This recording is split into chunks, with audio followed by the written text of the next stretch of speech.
be conservative and say 17% died not by Israeli munitions, but by their own. So you can knock that number down pretty significantly, assuming, even if you want to assume your number. And then if you look at who all of those deaths versus then what we were going to call the innocent civilian deaths, and the fact that they use the civilians as their shields, then it's everybody hold on. Abby, you're not using the Jew calculator. So anytime Israel's involved in any conflict, you got to multiply it by 3. Yeah, probably. But I actually 10 seconds. Wait, I actually came up to talk about Iran. With respect to what they did, and I think people really have to focus on this. And there's a shit ton of articles. I'll try to get some of them. The level that they were at, they had hit threshold capacity, which is around 60% a while ago, like months and months ago. And once you hit that threshold capacity, it's only a matter of months that you can go from the 60% up to around 80 to 85%. And then it's a cakewalk to finally get to the 100% level, which they were perhaps weeks away, like not months away, weeks away for breakout. One of the problems with JCPOA is that our lovely last president never considered the problem that they didn't stop the ballistic missiles and the ability to deliver these bombs. So although they were stopping the proliferation of the nuclear bomb and the nuclear device, they didn't stop the way it could get delivered. So that's all been there, and they've been still developing their ballistic missiles and their other forms of warheads along this whole track. But the concern was, after they hit that threshold capacity, that they were so close, and it put the world at risk. It obviously put Israel at risk, it put the United States at risk, it put other Arab nations in the Gulf region at risk. I mean, and if you look now at these drones that are coming out and what Arab nations have been helping Israel in shooting them down, it speaks volumes. Also what airspace they were able to use, including Jordan and Saudi and the Emirates, so and this is the last time that Iran shot back in, April, when they shot all those ballistic missiles, and all of these other Gulf nations jumped in to help. And you got to remind me, wasn't Egypt also helpful when that happened back in April? I kind of have a memory of Egypt helping on that. Yes, let me jump in here real quick, Council. So the first thing after these attacks from Israel into Iran, the first thing the Iranian regime did, they didn't start shooting missiles back. They secured their power. They suppressed their people because they know their time is coming. That's the first thing they did. So let me go to, this is the cue. AEF. Masri, you gotta let me run my group, brother. Please. You've got plenty of grace and space, but I gotta get new speakers. Sure, I just need 10 seconds if you may. No, it's always 10 seconds. But I need to get new speakers. I'm gonna go AEF, Roz, then OG Fred, and Andy in the control. AEF, how you doing? Off AIF. Are you there? Did you want to chime in? Yeah, I want to say that nearly 70% of Gaza war dead verified by the UN are women and children. Are these Hamas soldiers? A lot of the women were soldiers as well. Women were helping in the combatant, that women were not completely innocent. If you look at the videos of October 7th and the women that were crossing over into Kfar Aza and Kibbutz Be'eri, there were women coming in on bicycles, ATVs, that were looting and stealing from the dead. They were the third wave. Yes, there were women as well. What's about the case now? So what about the people that just die of natural causes? How do you feel about that? You think that happens with 2 million people? What do you think the percentage is? 2 million people, population, how many die of natural causes? You can probably Google that. What do you think? What are the natural causes? What's a natural cause? I don't know. They're old. Old They age, have cancer. Let's see, they have cancer, they're old guys. What's a natural cause? Wait, Abby, let me ask you a question. Hey, Abby, wait a second, let me ask you a question, man. Do you have any issue with Hamas hiding in the hospitals, mosques, and schools, putting these people's lives in danger? Hamas stealing all the aid from their own people? Do you have any issue with any of that? Yes, of course they have issues with that, but they could attack only the Hamas soldiers. They could avoid the fucking civilians. But if the Hamas soldiers are hiding amongst the civilians in hospitals, mosques, and schools, how do they kill the Hamas soldiers who killed their citizens? How do they do that? They can literally do an operation. Like, you're head of the military. How are you gonna get rid of them? You got urban warfare. How are you doing it? You're a brilliant warrior. How are you doing it? Army versus like what you call them a terrorist group, so they are not really organized. So you can win. Really? It's So the tunnels where they were all under the hospital, you can just go in and take out and under the school, right? I mean, come on. And by the way, AEF or whatever you are, how many Germans died in World War II? How many Germans, civilians? Does Germans have to do with Yeah, that? Germans have a lot to do. How many Germans died? Are we upset that we took out Hitler and we got rid of an evil in the world? Are we happy about that? You happy that we did that? It was an army versus an army. Wait a second. Hey, let's get to the point, because if it's going to be a real conversation, or is it going to be disingenuous? So I'm going to ask you two questions. I want you to be honest. Very simple questions. You ready? Does Israel have a right to exist? And what happened on October 7th? Tell me. Yeah, on October 7th, Hamas launched an attack to Israeli land. Wait. So they did it. So you're saying that Israel is a bad guy because they killed civilians, but Hamas killed 1,200 civilians in one day. That's okay. So we're gonna lay it down. Can I ask a question? How many people on October 7th? How many are actually militants, and only a small portion of civilians which were. What are the numbers? Like, what are we doing here? It's semantics at this point. Even the Israeli government doesn't say it's 1,200 civilians. Well, I'm saying that, like, one. Hold on. What? Hold on. Let me have dialogue with this guy, because so October 7th, you're saying that some Hamas people went into some land, and the 1,200 people, most of those weren't civilians, they were military people. I'm just trying to get clarity on what you're saying. Yeah, go ahead. I just asked you a question. Can I I want to ask get you clarity on what you said. When I get to you, you can. Go ahead, AEF. Alright, you're done. Alright, I'm not repeating myself, dude. You can listen to the question in the audience. Holy shit, man! People get on their squares with this anti-Jew shit. They don't want to listen to common sense, critical thinking. And by the way, hold on, OG, I got you. Well, let me just say this. I'm a Jew, right? I'm a proud Zionist right here. PSYOP, I need you to meet up, please. But I also call out the Israeli government when they do something wrong. I'm not blind. I'm not deaf. I hear what's going on. But to say that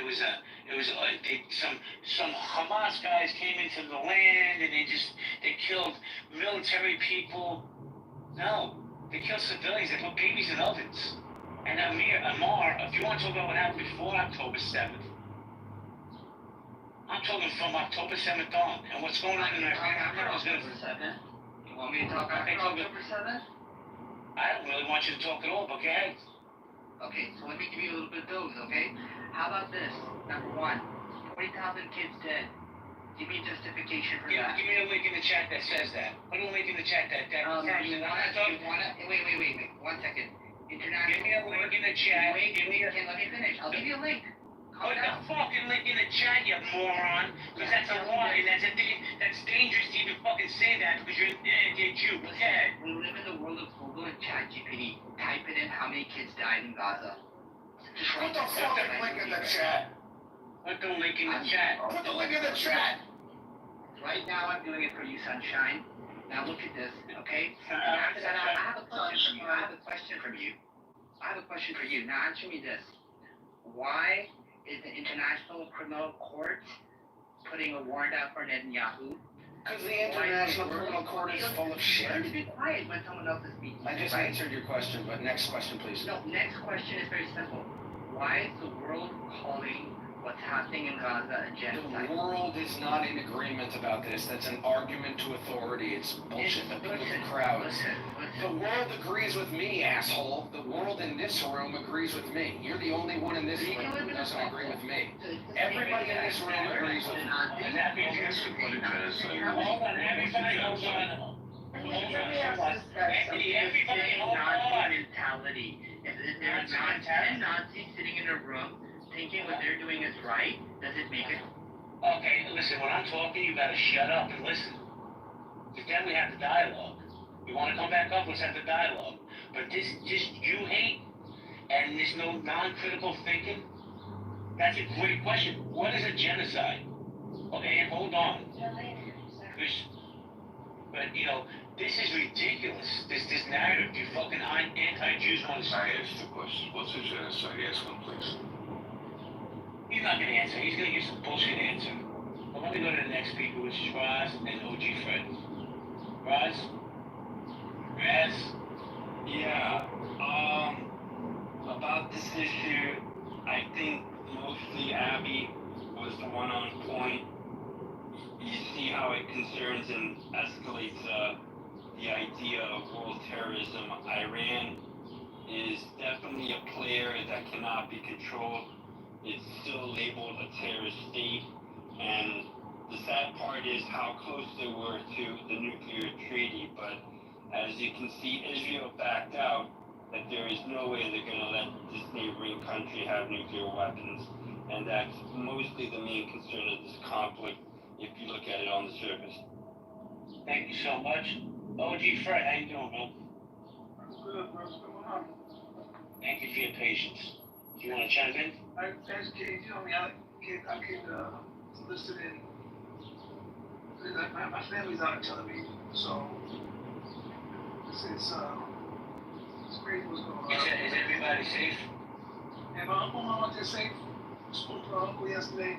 It's shit is nuts, man. Shit is nuts. I just hope like it doesn't get any worse than what it is, man. I hope your family stays safe, bro. Seriously. If you want to chime in, just raise your hand. Thank you. I'm going to go to one of my favorite speakers on this subject, my man Harry Balzac. Harry, what's up? What's up, baby? How you doing? I'm doing great. I don't know about some of these anti-Jews and how they're doing, but that's on them. You want to chime in? Yeah, no problem. This is the same rhetoric we've been hearing for, at least for right now, for 2 years. Even before that, or before this whole thing happened. Now, what this guy was saying about these numbers of innocent children, let's see where those numbers are from, because the UN is not on the ground there, right? So the UN has no idea what the hell's going on. Those numbers come from the Gaza Ministry of Health, which is run by Hamas. So if we're going to start believing numbers that a terrorist organization puts out there, then, I guess all humanity's lost. I don't know. I guess we're going to start believing terrorists and what they say, right? So that's all you need to say anytime they bring up that information, JB, is those numbers come from Hamas, and they're not accurate at all. I agree. Thank you, Harry.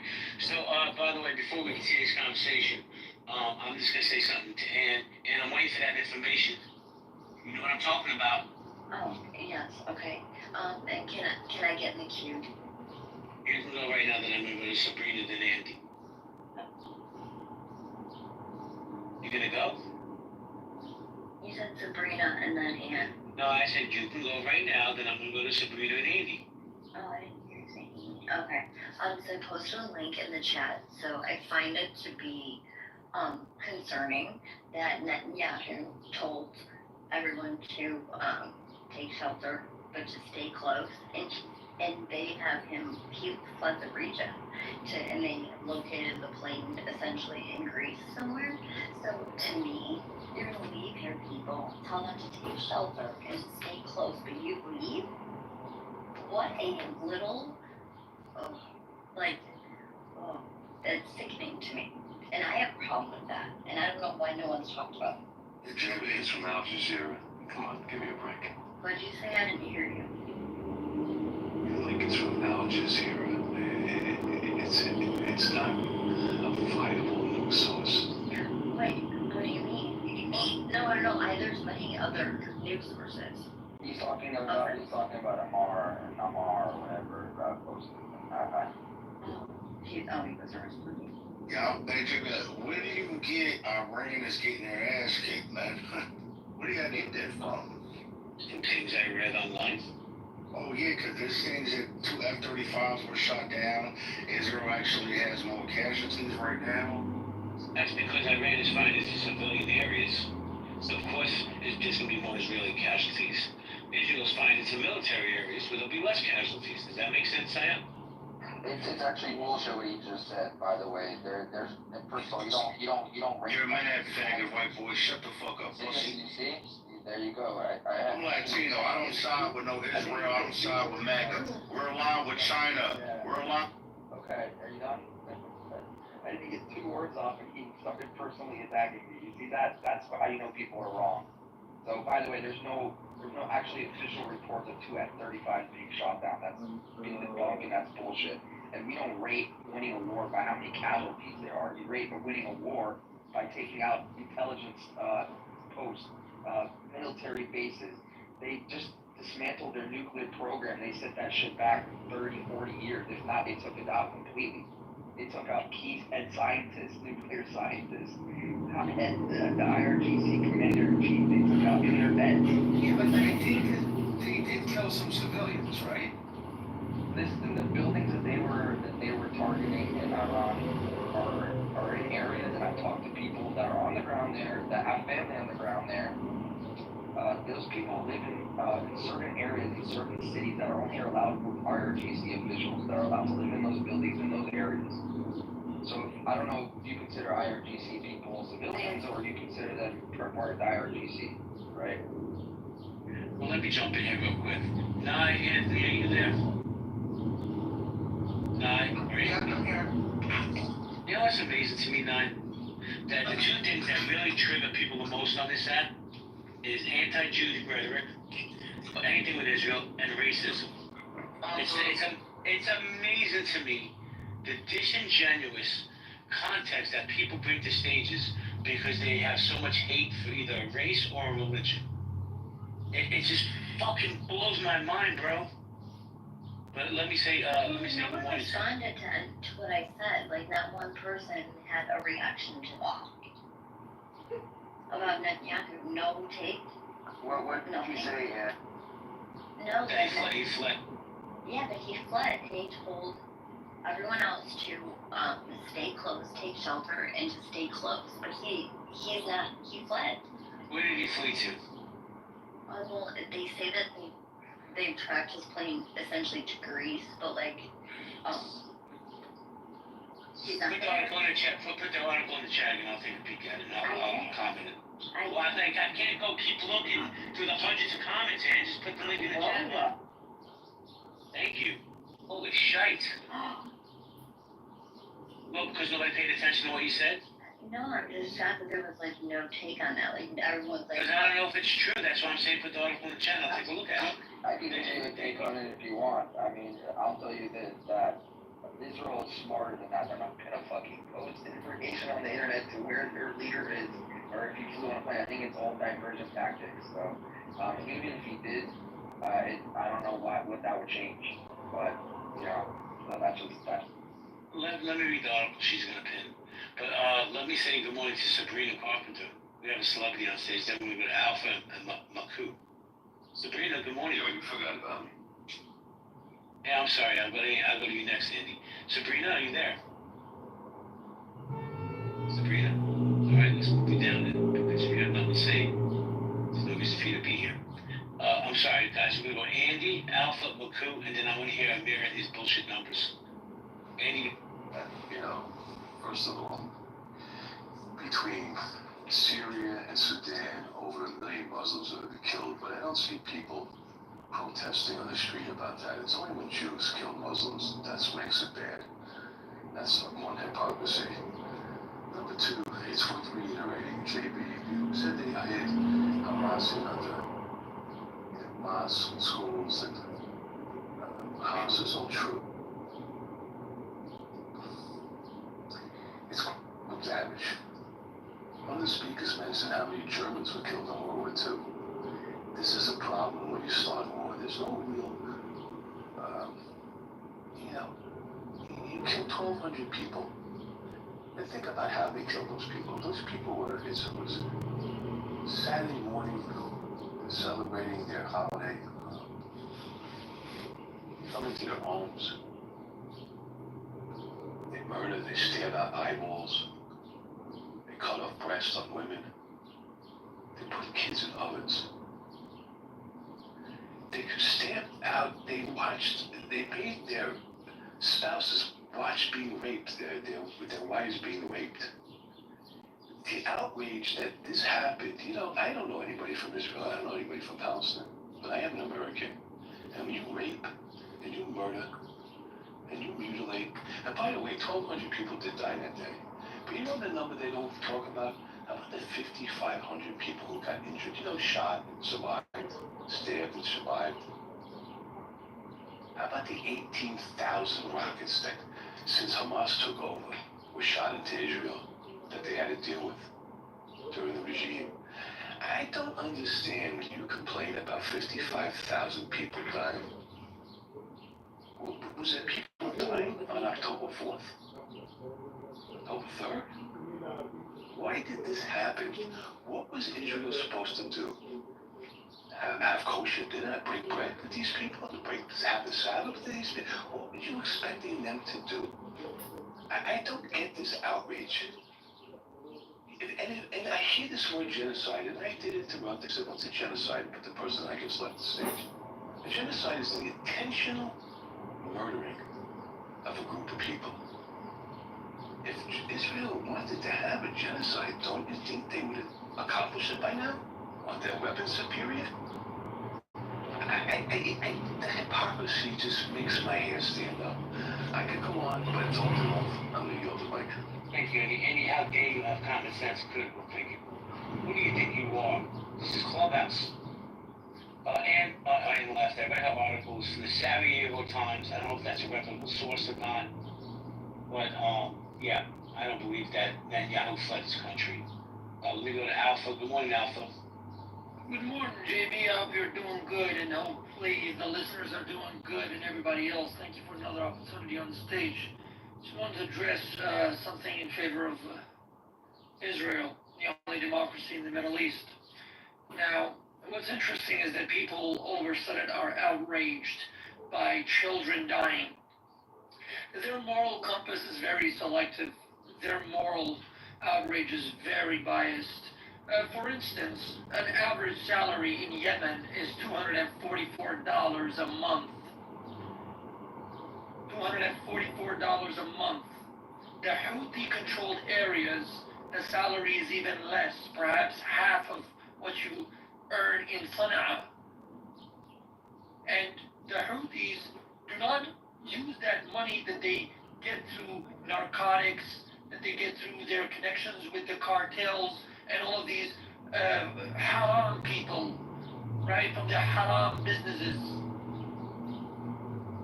towards which no Muslim has any moral outrage, commanded by the junctions of their supposed holy books. Now, $2 million divided by 244, that's almost about 6,000 families. So instead of you trying to kill Jewish kids and Israeli kids, maybe you could spend that $2 million feeding 7,000 families. Instead of making propagandist videos in Arabic, Allah Yasa'adkum, Allah Yasa'adkum, please help us. الله يساعدكم ساعدونا نموت من الجوع. So don't act like your moral outrage. Believe me, your moral outrage is a simple display of utter hypocrisy, nauseating hypocrisy. Let me give you an example. Do you remember when 300,000 people were displaced in Afrin, in Rojava, West Kurdistan, or North Syria? Do you know what the Gaza leadership said in their meeting only a week after?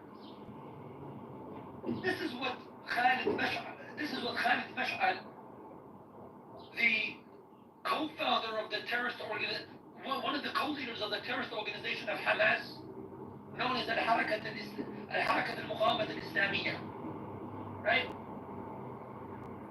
The Islamic Resistance Movement, Hamas. Do you know what they said about the displacement of 300,000 Kurds, Muslim Kurds, from North Syria? Khalid Mash'al simply said this. He praised Turkey's invasion and occupation and displacement of these people, and he said, and I'll just translate this into English as well, النصر في عفرين كان نموذجا للإرادة التركية. That the victory in Afrin was a study, was an example of willpower of Turkey. وإن شاء الله سنسجل ملاحم بطولية لنصرة أمتنا. That this will be a record for the victory of our community. How dare you talk about children? And guess what? Those 300,000 people that were displaced, today, their houses are being colonized by Palestinian settlers brought in by Turkey. Where is your moral outrage about that? How dare you talk about moral outrage? How dare you talk about moral outrage when you are selective? You didn't care about the Yemeni children. You didn't care about Syria. Israel is the only country that is right now fighting a dictatorship that is responsible for the death of thousands of women and children. The Iranian regime is a pariah state.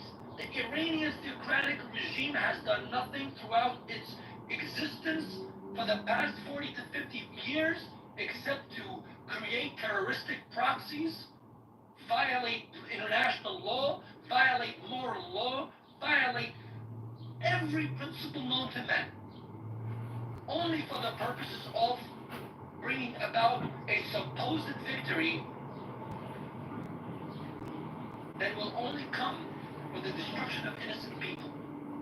And you have these moral philosophers, these street moral philosophers that expect us to just shut our eyes and say we're not supposed to fight back.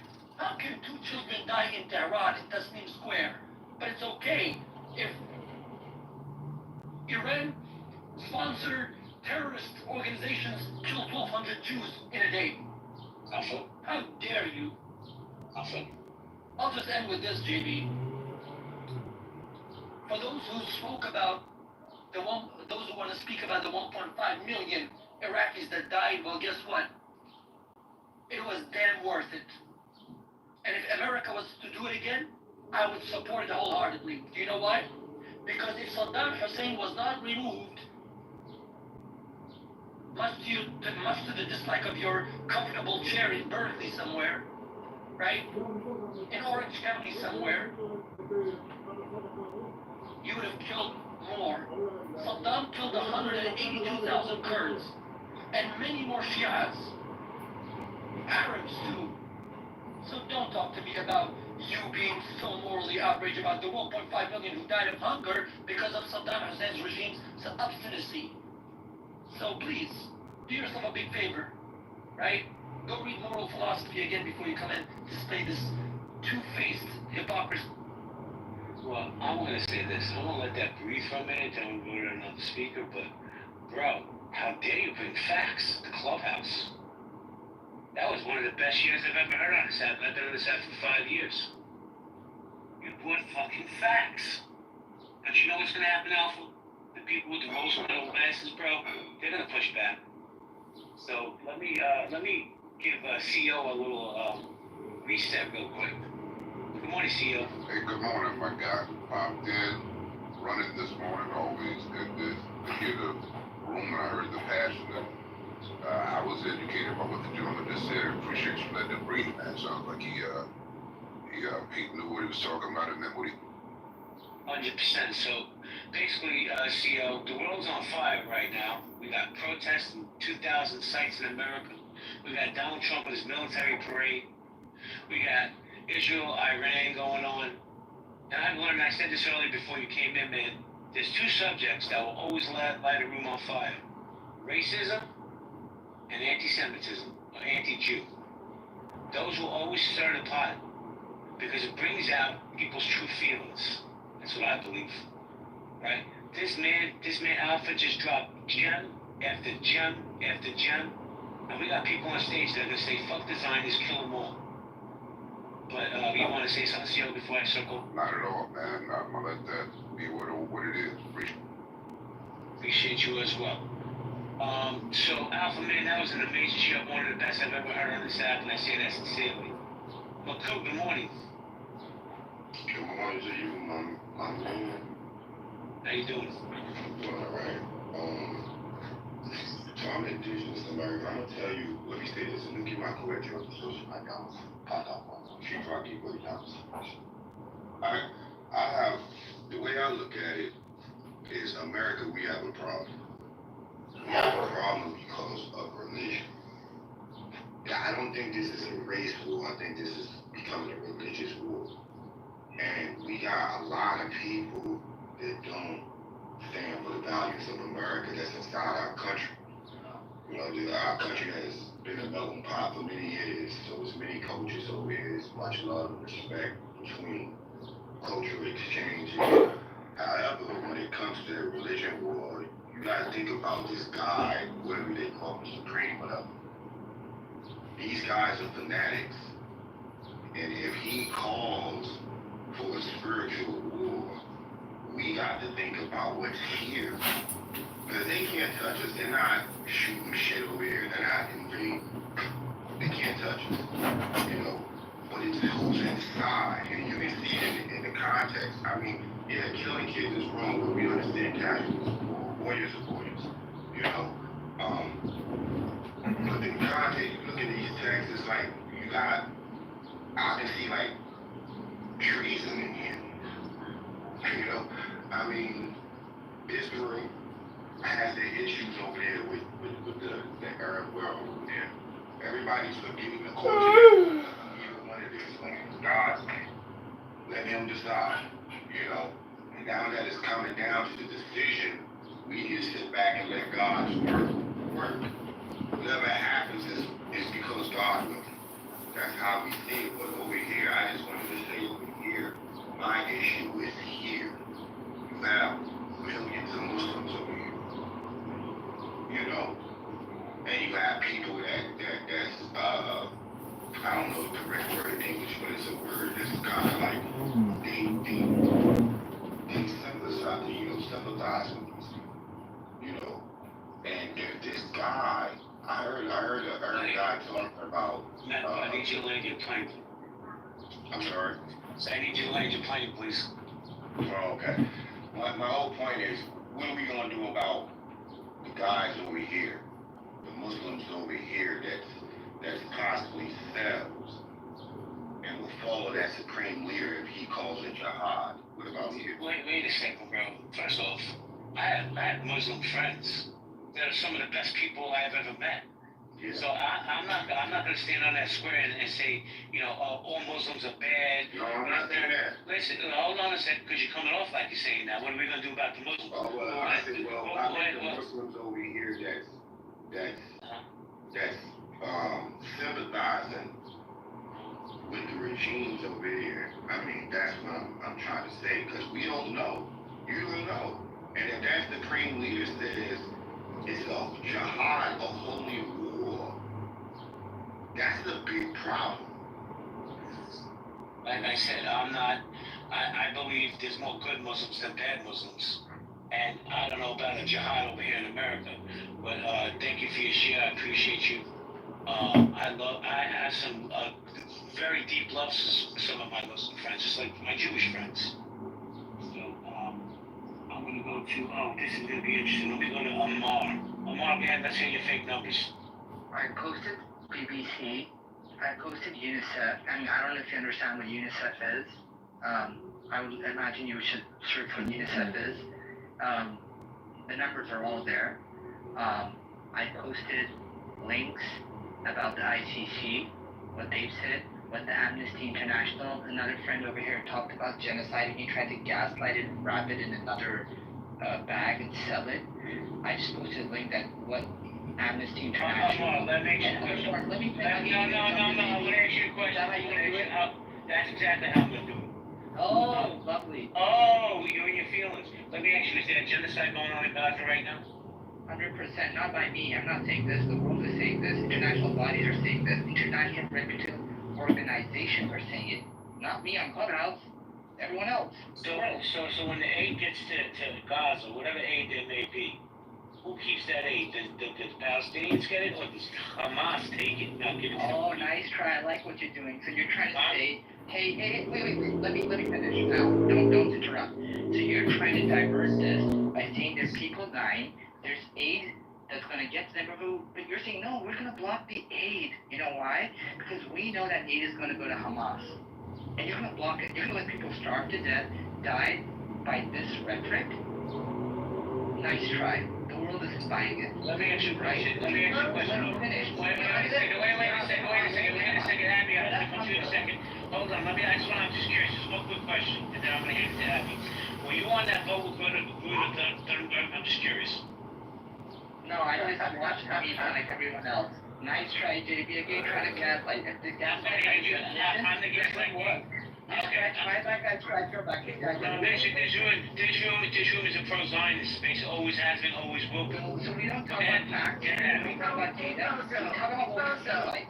Hey, Bozo, why don't we talk about the aid and Hamas attacking and killing Gazans that were trying to get the aid, and Hamas stealing the aid, and that the aid has been flowing in there. So you No, Amara, are you over there? This is too Are long you there? to right? Are you on premises? Too long. You fucking know? No, you don't. You don't. You read TikTok or you Hey, watch Abby, genius. We're talking about two wrongs make a right. Yeah, right. I'm talking about what's happening What with the ISIS kids. is going to do kids much worse. I'm I love talking that. about- Let's kill kids. Let's go kids. Are you not a propagandist? Okay. I'm not that on fine. I'm gaslighting it. Yeah, of course you are. You're the problem. Yes, you're the problem. Because I'm talking fast. You're talking propaganda. Wait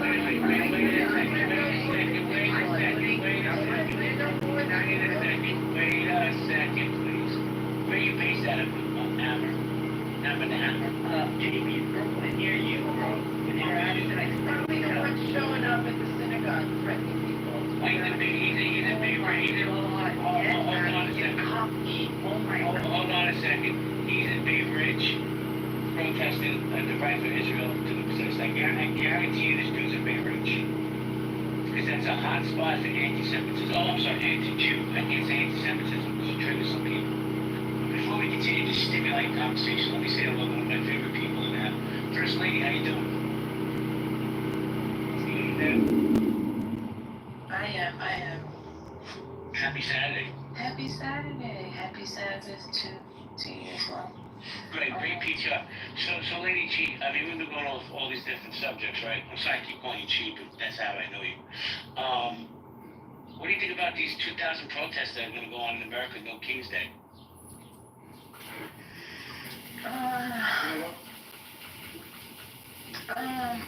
Protest is fine. That's your First Amendment right. I don't like it when it gets out of hand and turns into something else. I don't know about the No Kings thing. They were talking about it yesterday. I still haven't done my own research, so I can't really speak on it yet. But yeah, that's how I feel about protesting. As long as you can keep it peaceful, then I don't have a problem with people, exercising their First Amendment. What do you say think about what's going on, I just saw the videos of Philly where they've boarded up most of Walnut, Chestnut Street, the stores. I don't know in other cities. I don't know where you are personally, but different cities are all anticipating moving. Oh, that's horrible. No, I haven't seen it. I actually haven't turned on the news since yesterday, so I didn't know that they were doing that. Wow. They're not supposed to, the big business streets. Have they been doing that in Manhattan too? I don't know if it's a Manhattan right now, but what I do know is they're anticipating between 75 and 100,000 people in the No Kings Day protest in Manhattan. It's by Bryant Park, which, is a pretty nice area. Listen, I won't bet anything. There's going to be looting. There's going to be chaos. And I don't think it's the protesters. I think it's the outside influencers that are paying for this. And these bad actors that integrate with these protests. Hey JB, I want to agree with you, man. I think that should be a bigger story. I just think there should be more investigation and discussion over the past several years, from the allegations of Antifa doing X or this group doing X. These protests that are generally peaceful, they're people who are incentivized to create chaos, to attack protesters, and it's happening now. Even with this RV thing, there's multiple reports of people who look at it where there are people being hired to come in and do stuff, and who benefits from there being chaos at protests. And I think it's worth having more discussion about this. You're so spot on. You're really spot on. I think they have been. I mean, there's been some, not just investigation, but they've actually found that there's some foreign government influence on this. And, you'll see people wrapped in scarves and covered faces to try to, hide who they are. But you're absolutely spot on, and they've tracked it back to some foreign actors on that. But you're right, it's a big issue. Well, I'll say this, I don't remember the gentleman's name.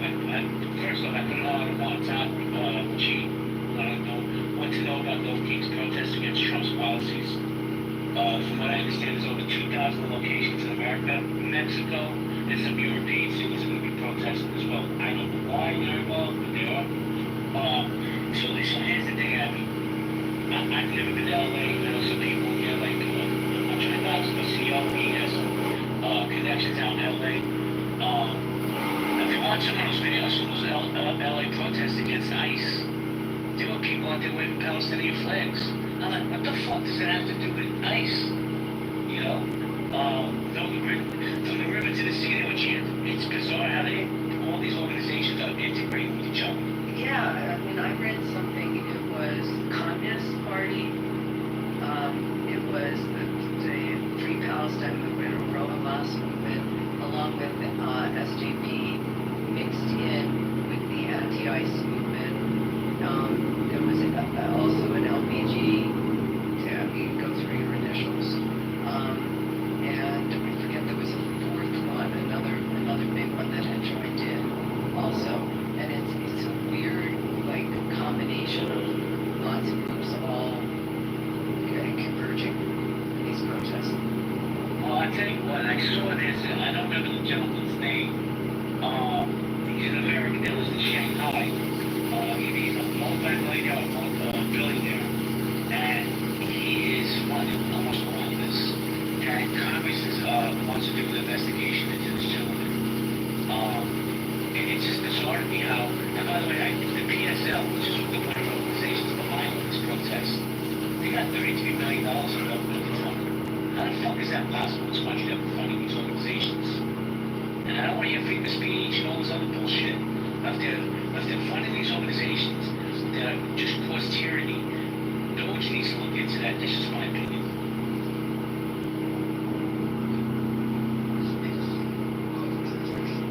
I find it bizarre that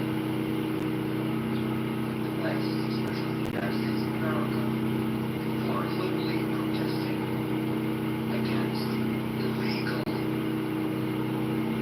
people inside the United States. It is outrageous that they can actually is accessory to the violation of laws that were put in place to protect you from foreign infiltration. And yet you stand against those laws and actually fight the implementation of those laws. At the same time, you want your democracy to thrive and to protect it from foreign intervention, from foreign sabotage, and so on and so forth. I wonder sometimes. I'm gonna make sure you respectfully on the answer where you're based out. Currently, I'm watching the West Coast Bazaar from Australia. Oh, Australia. What a horrible country. No, I'm kidding.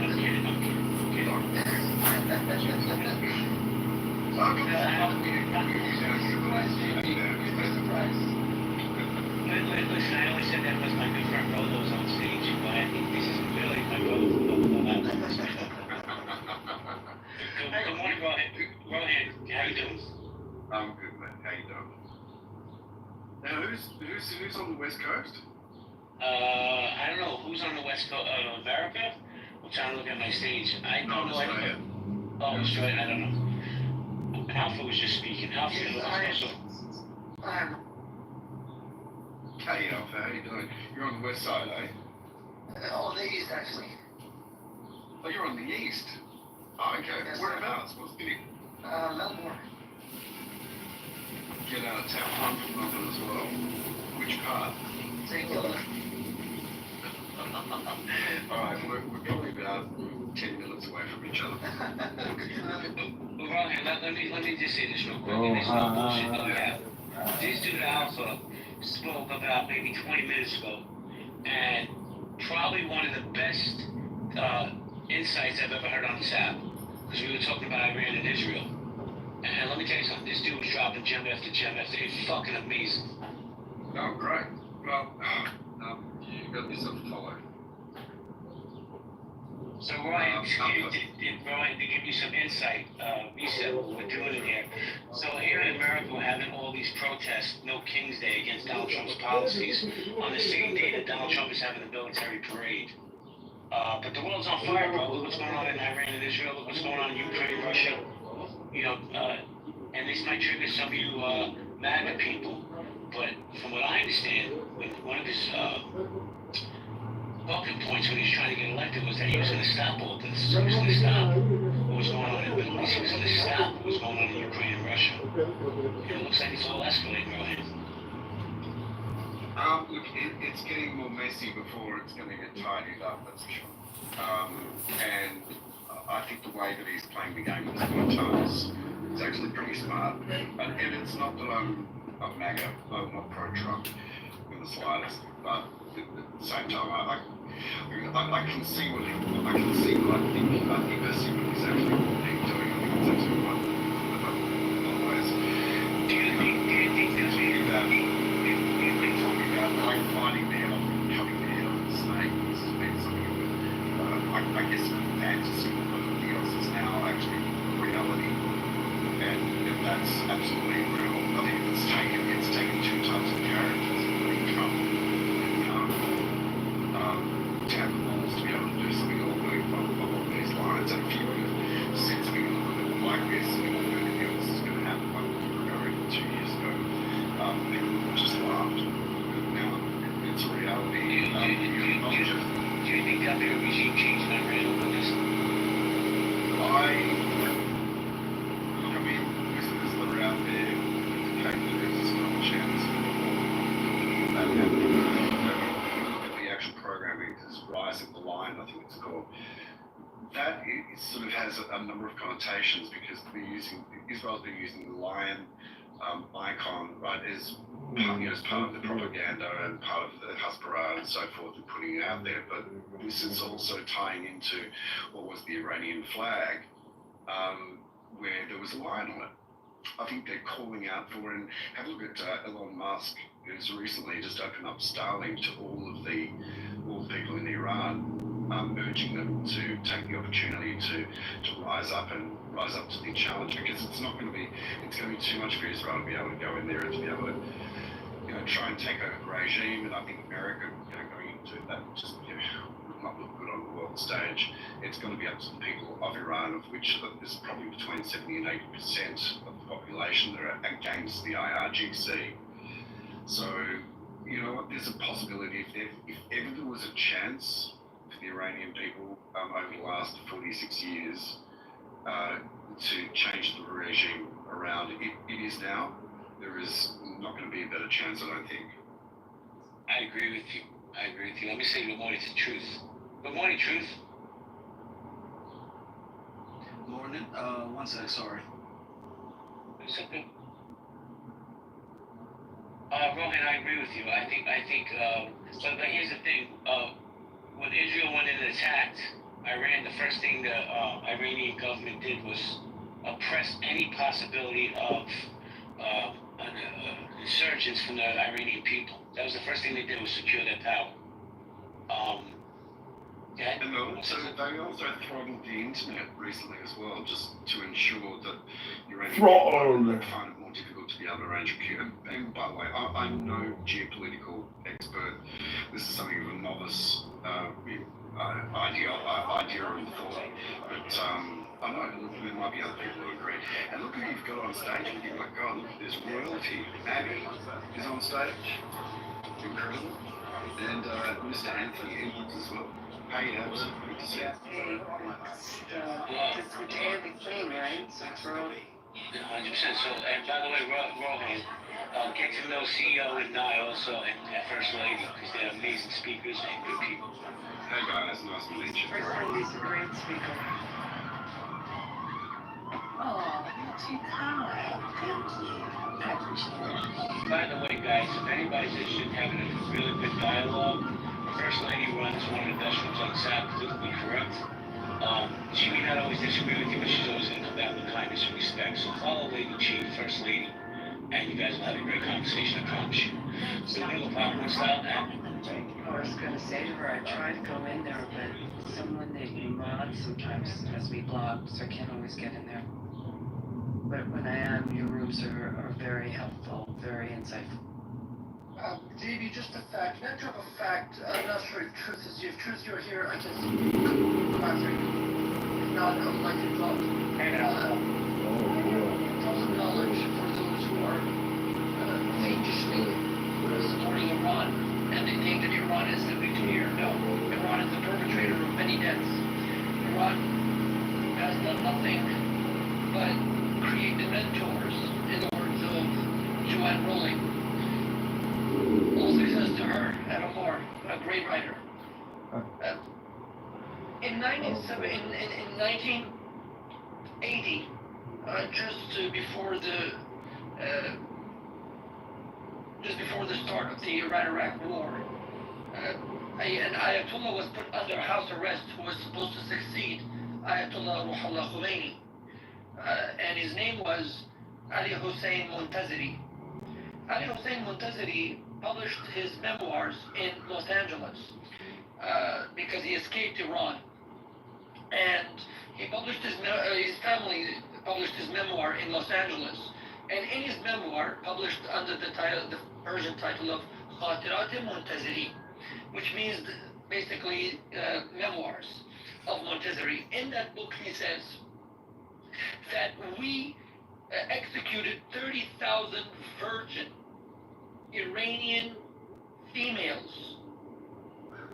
30,000 virgin Iranian females.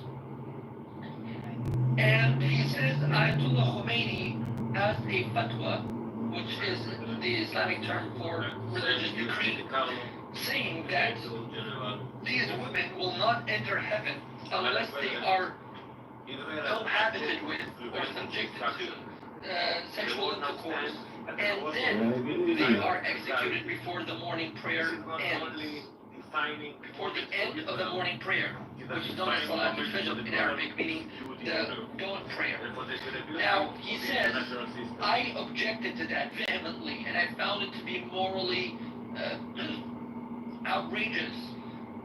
And he said that I was from then on looked on with suspicion. I was a suspect. I was looked at as someone At the who crime scene, a drop of simply virus-laden the blood splashed into the chief's eye. From that moment, everything changed. His body, his mind. Once a man of strict justice, now his rage knew no bounds. That bad leg of his, suddenly, no cane needed. But what truly shocked him was discovering he could suddenly crush iron chairs like paper. That night, heading home from work, the chief spotted a blood-smeared man sneakily driving a truck. Suspicious, he quietly tailed him. The man pulled over, lifted a street manhole, and climbed into the sewers. Gun drawn, the chief followed cautiously, and there it was, a body floating in a bathtub. The man was about to dissolve it with strong acid. The sight sent the chief into a blinding rage, even though the man pleaded, claiming he was just a cleaner, not the real killer. The chief advanced on him slowly, fists clenched. Inside Iran, and you have no clue. You have no clue. And this is coming from The next day, the chief hit up a bar, cornering a guy nicknamed Toad. The cleaner had ratted out. He ordered Toad to come down to the station for questioning, but no one expected the chief, usually calm and by the book, to suddenly snap. He threw punches like sledgehammers, flattening a group of thugs. Then he grabbed the sneaky Toad by the collar and demanded answers about the unknown corpse. Turns out there was a back alley plastic surgeon for the mob. He used Toad to clean up his victims. The chief crammed the man into his trunk, and under his guidance found the surgeon's underground clinic. Inside, he caught the surgeon in the act, preparing to operate on an innocent woman. Even more horrifying nearby, jars of something creepy floated in liquid. The chief's security boiled over. He knocked the surgeon down and was ready to deliver justice right then and there. But unexpectedly, the surgeon's words snapped the chief back to his senses. But when the chief brought him in, planning to charge him through proper channels, he was dragged to the room with items about reactions to slip from the say how they really feel. Worse, he even struck him to the body like nothing had happened. The chief had had enough. He followed the surgeon into the restroom, ready to handle things his way. The Middle East, they're coming to say, I hate the Jews. They're murdering this one, they're murdering that one. We left over 7 they're like, yeah, that doesn't matter, it was only 1,200 Jews. You see what I'm saying? Yes, I do. So all I'm saying with this, this fact was coming from the memoirs of the supposed successor of Abdullah Khomeini. Do you see? And the only reason why, when he was actually sentenced to death for treason or for betraying the revolution, they did not want to execute him because he had a lot of following amongst the Shiite community in Asia. He was very well respected, had a lot of following, and the regime did not execute him, but rather manumitted his sentence to house arrest indefinitely.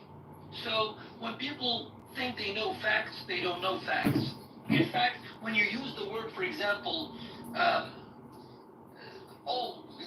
you're likely to kill Muslims. No, the very victims of these regimes, especially Iran, for the past 4 to 5 decades, have been Muslims. Don't misconstrue it. They have been Muslims. Let me ask you a question. Obviously, you don't have to answer. Are you Iranian? No, I'm Kurdish. So you understand what goes on over there? Yes, sir. Yes, sir. I do. And this regime has also done nothing except create division as well. So people need to understand, and understand it very sincerely and cautiously, that this regime does not compromise. This regime does not care, and this regime will not stop. No. Thank you, Alpha. So I will leave you guys with this final fact, and you guys can fact check me on this. I have no issue. You can fact check me on this. Okay? When you use the term Islamophobia, for instance, to shut down criticism of these regimes by trying to instrumentalize the term Muslim against critics of this regime or opponents of this regime, you need to understand the very term Islamophobia was written in blood when women were executed against their consent, against their choice for not wearing an attire that the Ayatollah wanted to impose upon them. And when the women rise up, those same women that you claim to support, those same vulnerable women that you claim to view as the pinnacle of humanity, right? That term Islamophobia was coined by no other than Ayatollah Khomeini, who murdered women. So the term, when you use it, kind of devalues from your moral outrage, doesn't it? Especially when it comes from people like me. Because we actually not only speak the language, we lived the dictatorship. We lived it. Do you see? Thank you, Alfred. So please do yourself a big favor and study more before you come and try to defend these regimes. For your own self. For your own. I want to ask Rohan, did I tell you how good this guy is? Yeah, it's really good. I'm interested, but you mentioned the word Islamophobia was developed by the Ayatollah. Do you have any reference points? I'm curious. I know that it was really, it's a word that started to be used back in the 1990s, and it surrounded itself by a few particular events. Prior to that, it was, it goes back to the 1920s, the actual word in itself. Yeah, it was more popularised in the 1960s. But if you've got any reference points, I'd love to see them in the chat. By the way, talking about the chat, JT, I might get with you, if you have an understanding of what this looks like. Because I can assure you what you're saying, you do have to, it doesn't genuinely famous. I invited him on, but like most cowards, he stayed in the chat. Let me see now, he was in the chat very boring, I guess. Let me see if he doesn't go on screen. No worries, man. You're on the life, I get it. Did you want to chime in on what we're talking about? Unfortunately, I missed it. Well, we're talking about everything that's going on in the world today, like the No Kings protests that's going on in 2,000 locations in America. Donald Trump's esteemed military parade today that's being paid for by tech companies and military companies. And we're also talking about Israel, Iran, Ukraine, Russia. Anyone? What a buffet.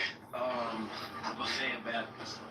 I will say one of the things that made me happy was the general came out, the highest ranking general came out and said he will refuse and ordered his own troops to not interact with any American civilians or even undocumented.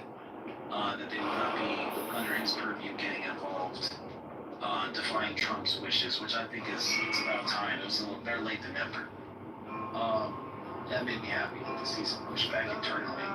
The No King protest, I think it's symbolic. I don't think we're really at threat of having a king, although I do know Trump wishes he was a king, but our Constitution is too robust, our legal system's too robust. He's definitely testing the guardrails, but I wish people knew more effective ways they could actually make a difference, like actually gathering to push bills that would counter some of Project 2025, which is what all this really is anyway. Instead of just like lighting shit on fire and destroying public property and private property. I think that's ridiculous. And the Iraq-Iran thing. Israel-Iran thing.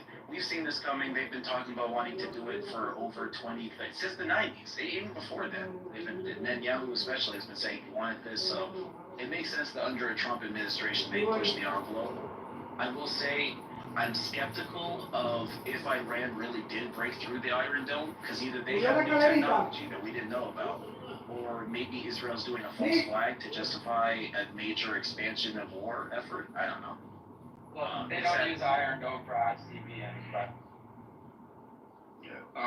Look, it's known that Israel has had some issues with the hypersonic missiles, specifically, but it's not that all of them are getting through, but some of them have been getting through, unfortunately. And it's I believe it's David Sling that tries to take care of hypersonic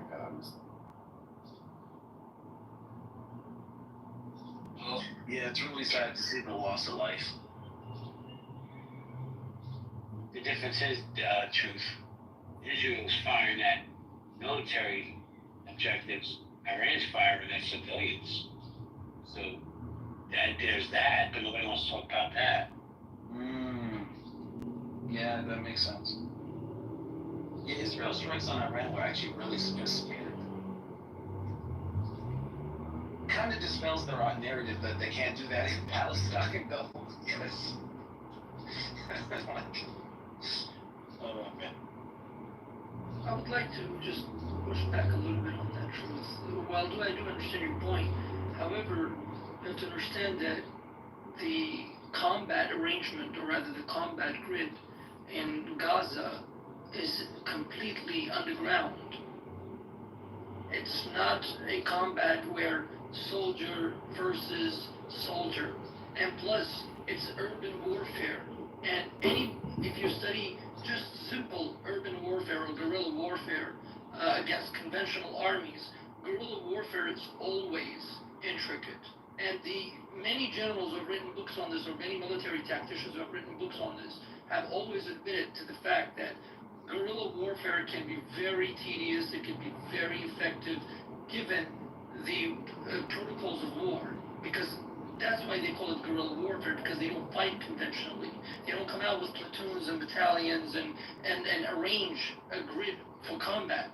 No, they do sneak attacks, they do surprise attacks, and if you look at the way the Hamas terrorist organization and leadership voted for by a majority Democratic vote, that has come to really destroy the fate of these innocent people that they have used as shields for their own political gains, not for the sake of people.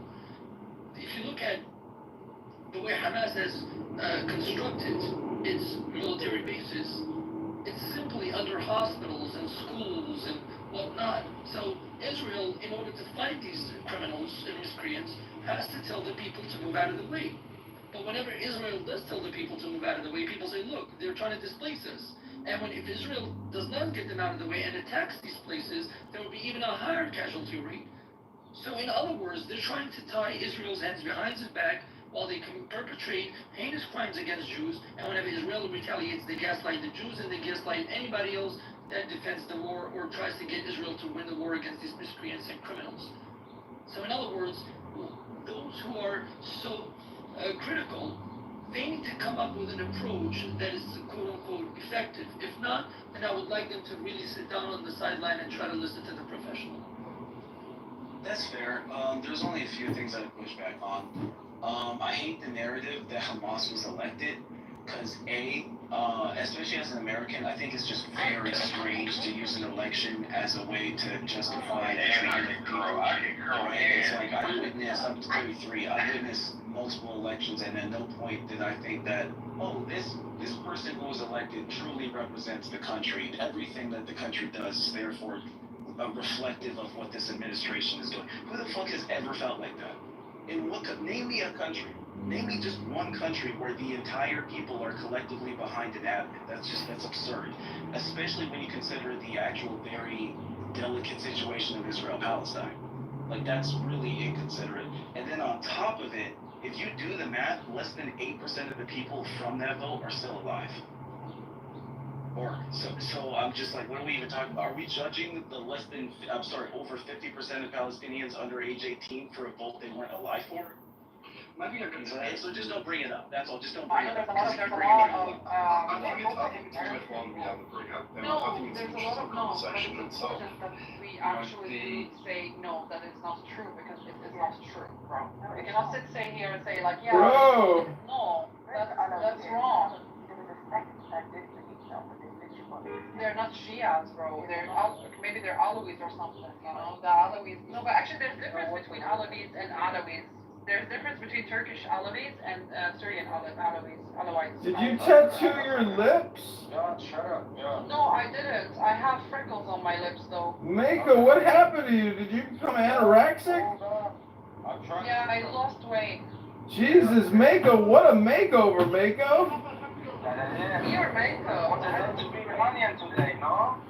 Okay, so the real reason is Shias practice. Silence. They practice mysticism. That's what they do. Who practices mysticism? Okay, listen, we can have an ideological. You're a mystic? Finish my sentence. Hey, shut the fuck up, all of you. No, remove them. Guys, don't remove. There you go. Oh, that was you. Why did you remove it? So you have freckles on your lips? Does that not a tattoo line? Can I tell you something? You know, The Magus is here! The Magus! Yeah, but you shouldn't be happy because your people are, they're dying. Your people are dying. No, let me tell you one thing. No, my people are dying. The IRGC members are dying. Yesterday. Hold on. There's civilian people that are dying, okay? Free, free, free, run! Free, free, free, and run! That Hamas was elected 20 years ago. It just feels really disingenuous. Now, we can talk about the fact that Hamas is a problem and all the issues you raised, those are talked about. But even that would do work to distinguish between Hamas and the people who are, I kind of look at them as captives. Now, I know a lot of people will find some type of data or statements that suggest that the people are actually very supportive. Hold on, I'm kind of going where you're expecting me. You're going to find a lot of data that the people are supporting Hamas, but I think it's also unfair to, anytime someone feels occupied or is literally being occupied, you're going to see them become sympathetic to the aggressors, right? The people who are talking about peace, who are talking about diplomacy, they're going to become way less attractive when you feel the heat at your front door, right? It feels like the time for talking is over. My little pumpkin, great title. Very, very funny. Intellectually honest I've never been better. Just won the lottery. My wife gave birth to our 10th child. I bought a new mansion in the fields of Andalusia. My yacht arrives at 10. Oh, life is so wonderful. Listening to losers here on the farmhouse waste all the time. I'm gonna go to the gym soon. Work the gout out of my foot.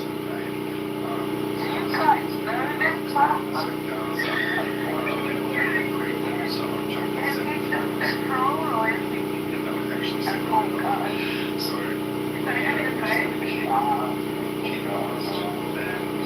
not a cool guy. He's not a cool guy. Look at your picture. Is that you and what's your face? Is that you and Galilean Princess? Yeah.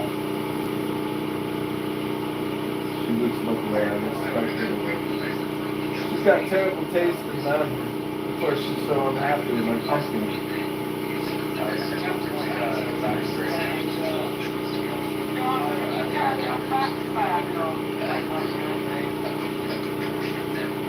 Just feel weird.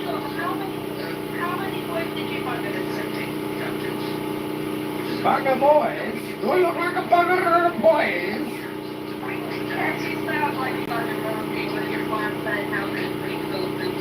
I gotta get to the gym. I ain't got time for stupid questions.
about this? How about do you think the U.S. was, that's not overtly being stated, but what do you really think went down there with respect to the seal, the imprimato coming out of the U.S. before that strike? What do you think? I think it's a leverage play. I think they just want to try to create maximum leverage. No, I'm asking what you think went down, what discussions happened, what approval. You think Israel could do that without the seal of approval coming out of not just the State Department, but also coming out of like Senate Foreign Affairs, etc.? I think that. No, I believe, to answer your question, I believe that, it's almost like irrefutable that Trump knew before. But he said he knew before. He's already come out and said that. I'm asking how much of an approval and how much involvement do you think? Full and complete approval, and I think that. And involvement. I think it's a coordinated strategy to create maximum leverage. Hold on. Negotiation. Fine, let me say, Ryan, give me a second. Let me circle back to it, because now it's going to start becoming an echo chamber. But Ryan, you want to jump in? Go ahead. Yeah, look, quick question for this guy, Fadi. Fadi, you're in Lebanon, is that correct? Grew up there, born there. Yeah, cool. My family's up there. Just curious, would you agree with this statement? Israel is doing humanity a favor by dealing with Iran right now? Depends on how they deal with Iran. Right now, in their kind of more precision strikes, and not dropping bunker busters and right now, yes, but they've shown the ability to not do them as well. Right now, the answer is yes. So you have been able to do precision strikes against Iran as it is very minimal personnel losses. Why do you think that would be any different in terms of their culture and the idea that you would do the same thing with Gaza? I'm curious. Question. Ask it a different way. Like ask it more controversial. Given that the idea of Israel was shown attacks, not just on Iran, but also Lebanon, to have strategic targets that don't take out and minimize casualties. Why do you think it would be any different from By graduation fact that so I think you're asking what kind of conflict was arming against Iran. So why was the army against Gaza and the Lebanese? Yeah, it makes me sick. You can't watch these days. What I see one night, like an island, Iran was probably going to shoot next. Was the last against Rashad, there's products, they got house finance by $1 billion. Capital city, because in Lebanon they celebrated to the fact where they go remember they gave you the president they celebrated the track they just planted the place in a society where somebody could be on house, somebody could imagine this you're just walking around in the US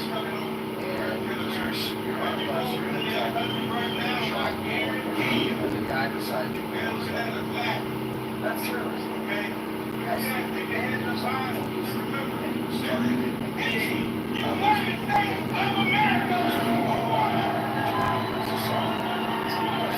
have 50,000 Palestinians dead.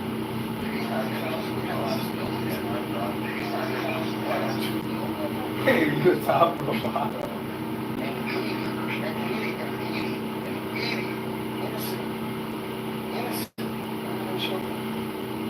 And so anytime we talk about Iran, I'm watching it all right now. It's not to get into the conflict as an elimination or an execution of the Islamic Republic of Iran.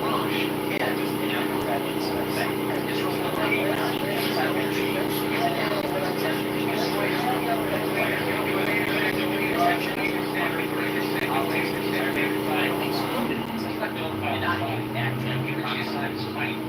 I just want to say what technology will, and this is today's day, why open is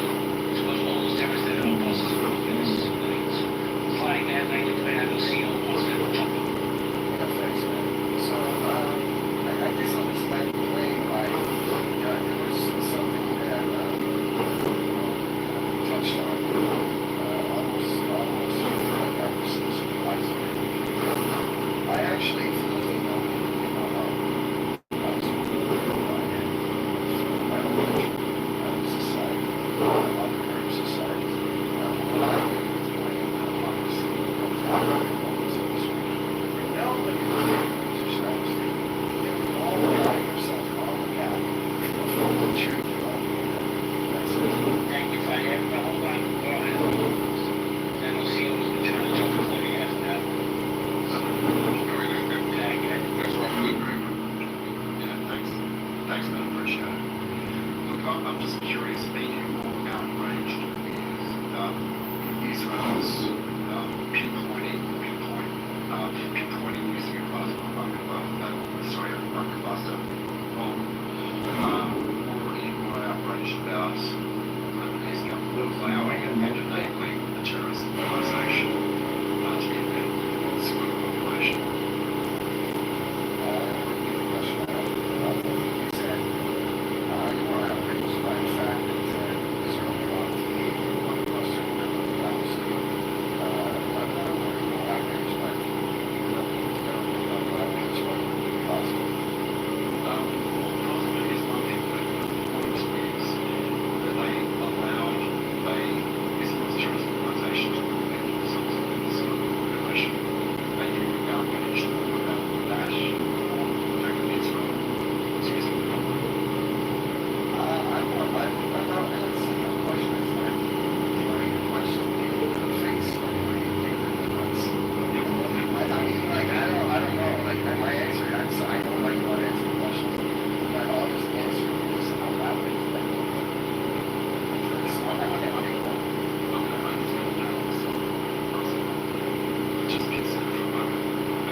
Yeah.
went through, you can't wipe that out. So we can get rid of the loss. But the problem is, there's going to be a Horizon 2.0 because the next generation is coming up to going to be resentful to what we have today. And I believe that, and I don't want to hear about able to eradicate Nazism in Germany. This is, to me, this is two totally different pieces. That's just my opinion. Hold on a second. Hold on. Alfred, did you want to answer that question or want to put it on the next meeting?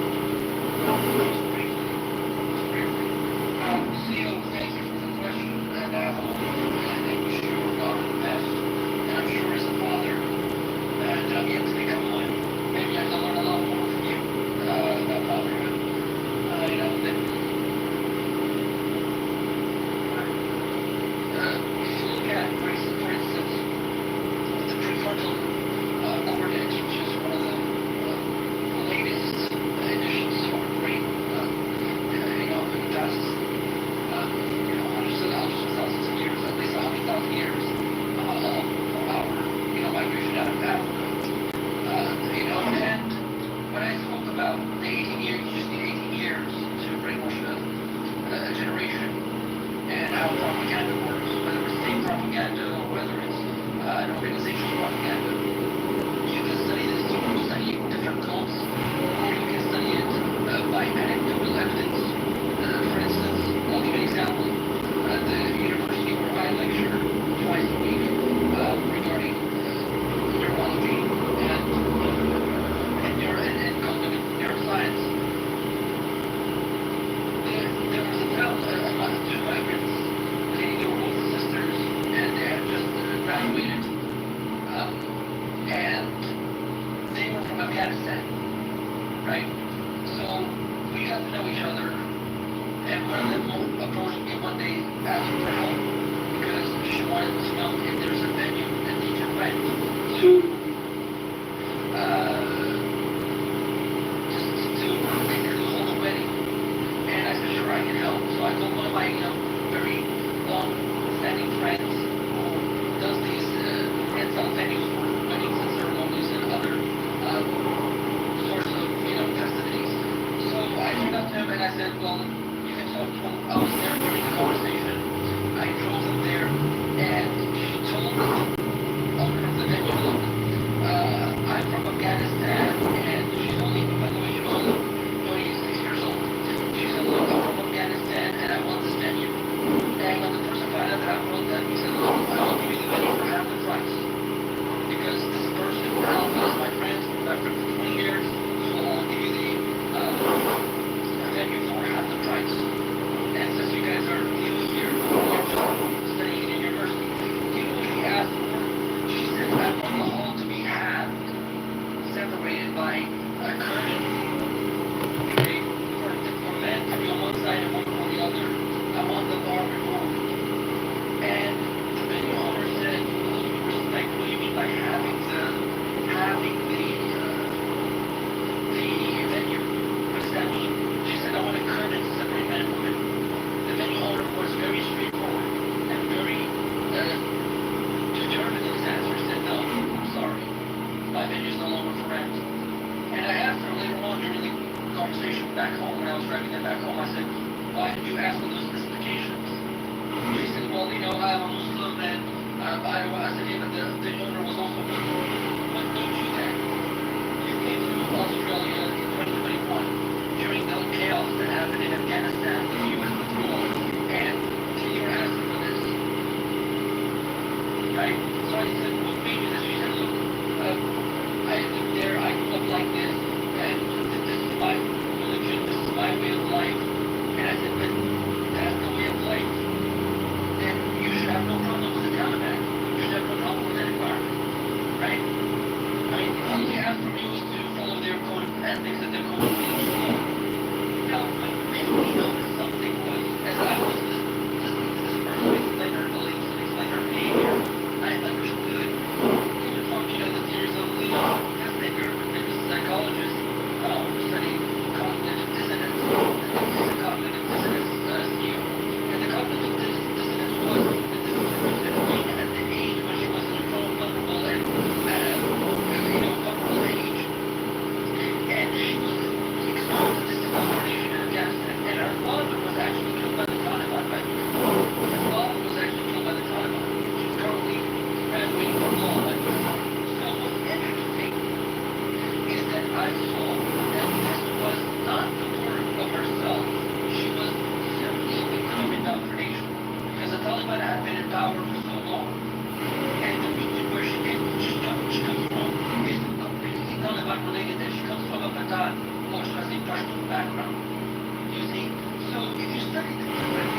forms of indoctrination. Okay, it's happening. Even in the United States right now, many people are indoctrinated to believe that the government's pure evil instead of them teaching them civil disobedience. No, they teach them that the government is evil. Instead of teaching them, look, you can actually protest the government without helping illegals. You can actually help legal migrants. You can actually teach migrants adopt, illegal child into. But no, what we have taught, unfortunately, and there are activists and I'll remember this. So my dear friends, right now, in the universities, unfortunately, the universities have done a great disservice to the United States and across the Western world. The universities have done a great disservice to the very values of the Western world, these lifelong values, even romantic values. You see? So, unless we teach our children to be level-headed, okay, and we teach them that discipline is not fine, civilization is not, and so on and so forth, we will take indoctrination.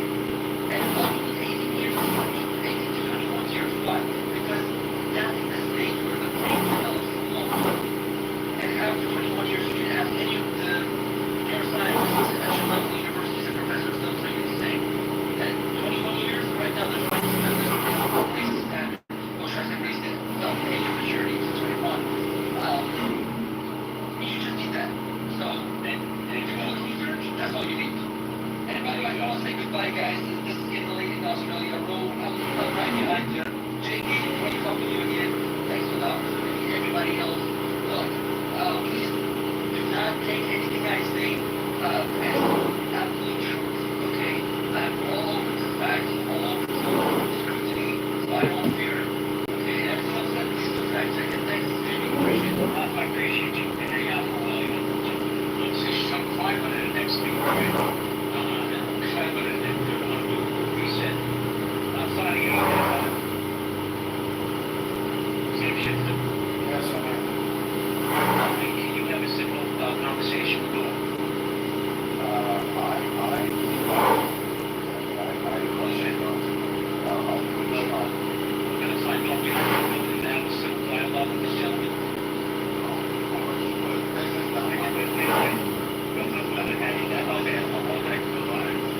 Okay, so but here's the deal. When he speaks, you gotta let him speak, and when you speak, he's gonna let you speak. Right now,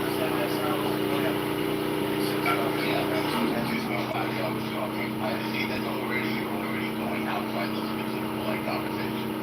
I'm here just to correct the record. I just want to give a quick Okay, well, let me do what we said, then I'll come to you. Then Friday wants to join in. Yes. Guys, it's selling the beast. The world is on fire. We're talking Israel, Iran, we're talking no king staying here in America. We're talking military parades in Washington, D.C. I can't even say that. Military parades in Washington, D.C. After the morning.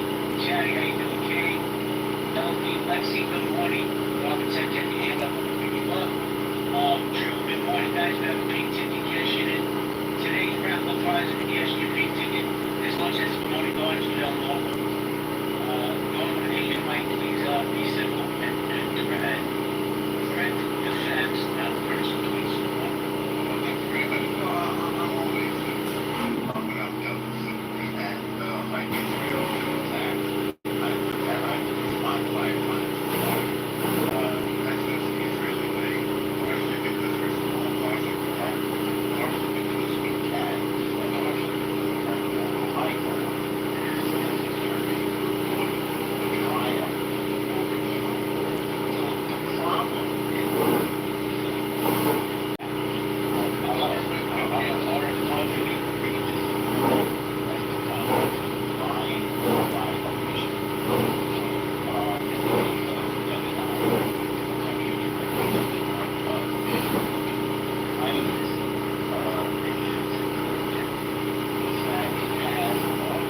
Photography and mass spectrometry is taking samples. These are standard